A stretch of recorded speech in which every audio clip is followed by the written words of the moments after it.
And I was so angry in my mind.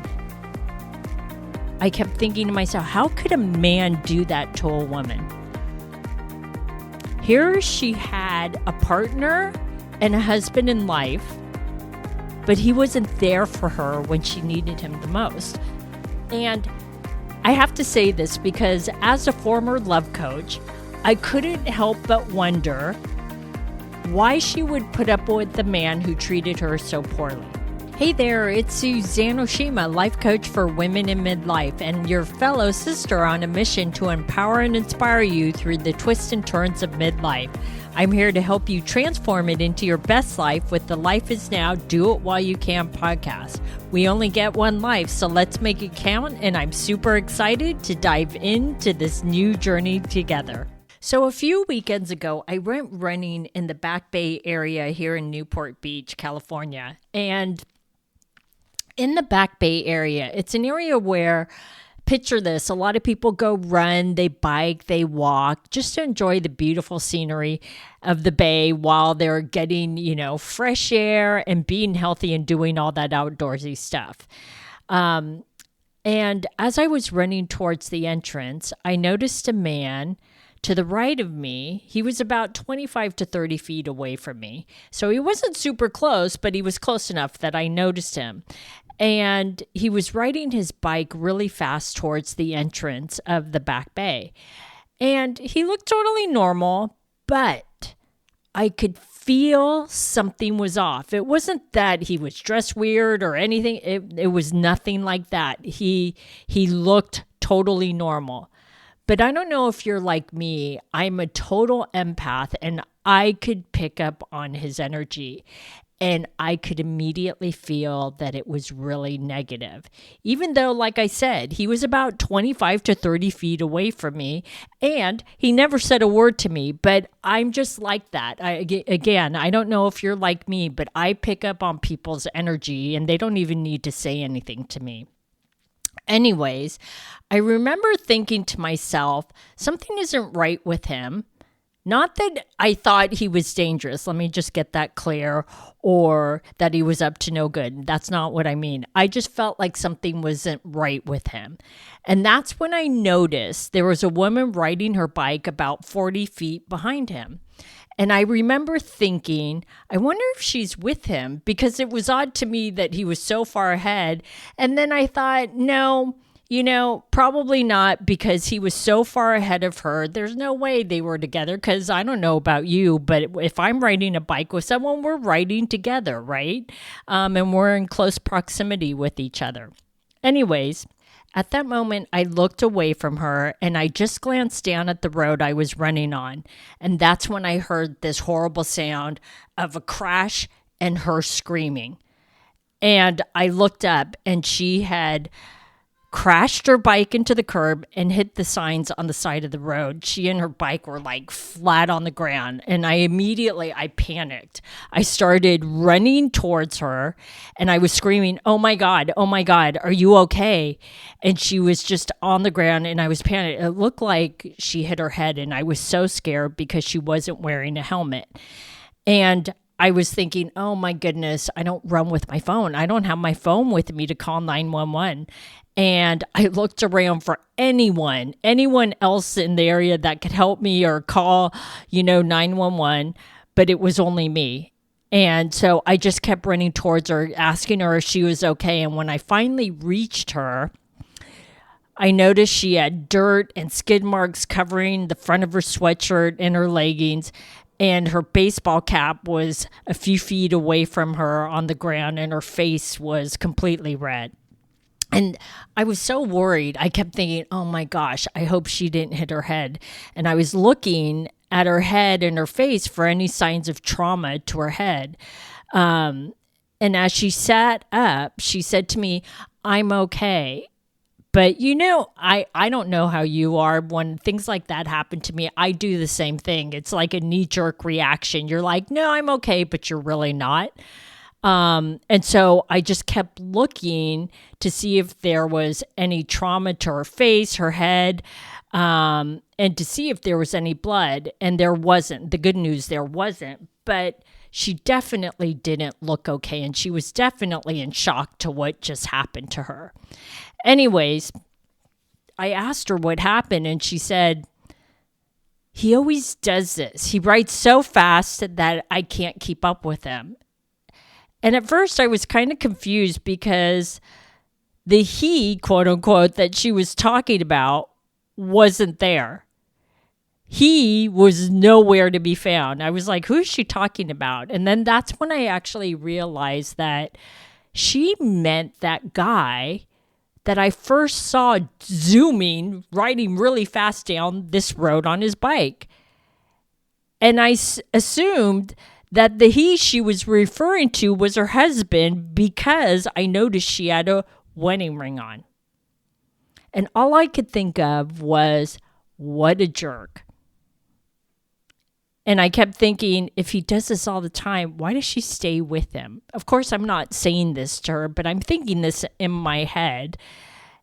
And she continued to tell me, as I'm thinking this, I'm okay.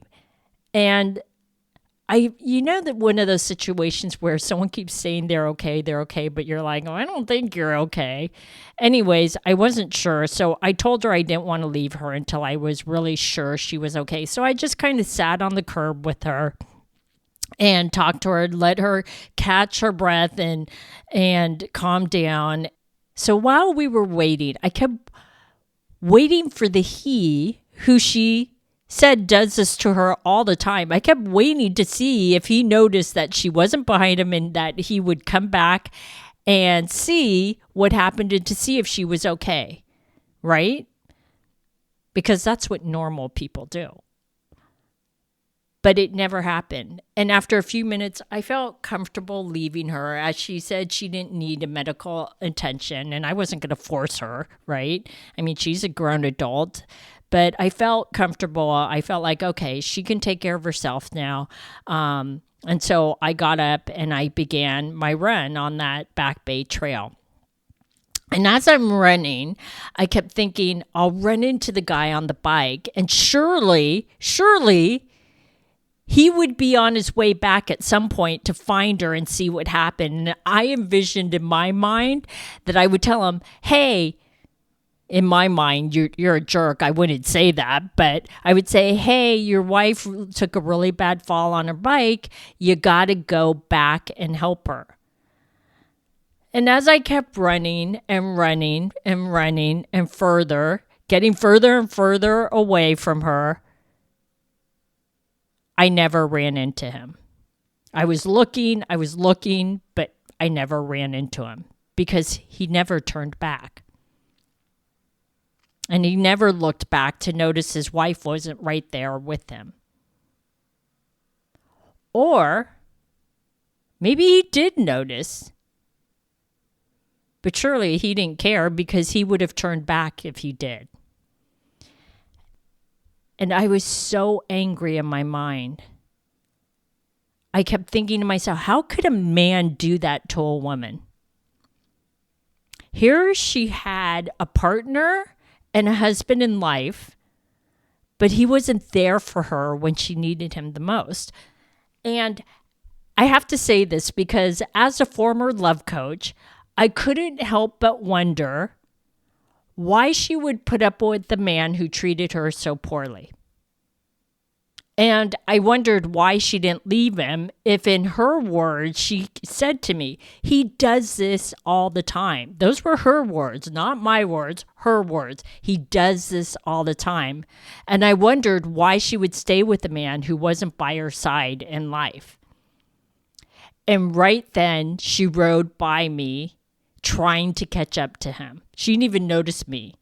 And as she rode by, I was completely heartbroken. I was completely heartbroken for her because she deserved better, way better. And I only wish she could see that she was chasing after someone who would never be there for her. And it got me thinking about you. Who is walking by your side in life? And I'm not just talking about a husband, partner, or boyfriend, because not everyone needs or wants a man in their life. And that's okay. You may be perfectly content being single, right? So when I say walking by your side, it can be just a good friend. So when I say who is walking by your side in life, I mean it could be a husband, partner, boyfriend, or a good friend. And so I ask you that because is that friend or partner by your side, is he or she celebrating your wins, making sure you're okay, and is there for you when you need support or a shoulder to cry on? Or is your friend or partner 10 steps ahead of you? Or maybe even 20 steps ahead of you? Or maybe 50 yards ahead of you? Not caring what's going on in your life. Doesn't make time for you. And isn't there for you when you need support the most. And if not, then you need to rethink who's with you by your side on this journey called life. Because we all deserve, as women, to have friends and or a partner by our side who will be there for us through thick and thin. That person that will celebrate us, that will check in on us, and that will pick us up when we're down. And that we, at the same time, will be there for them too, because that's what friends are for. Right? So I invite you to really think about who's by your side in this journey of life, because we need the right people by our side. So here's some key takeaways from this life lesson. Is number one is trust your intuition about somebody. So if you sense something is off about whether it's a man, a friend, or whatever, listen to your gut.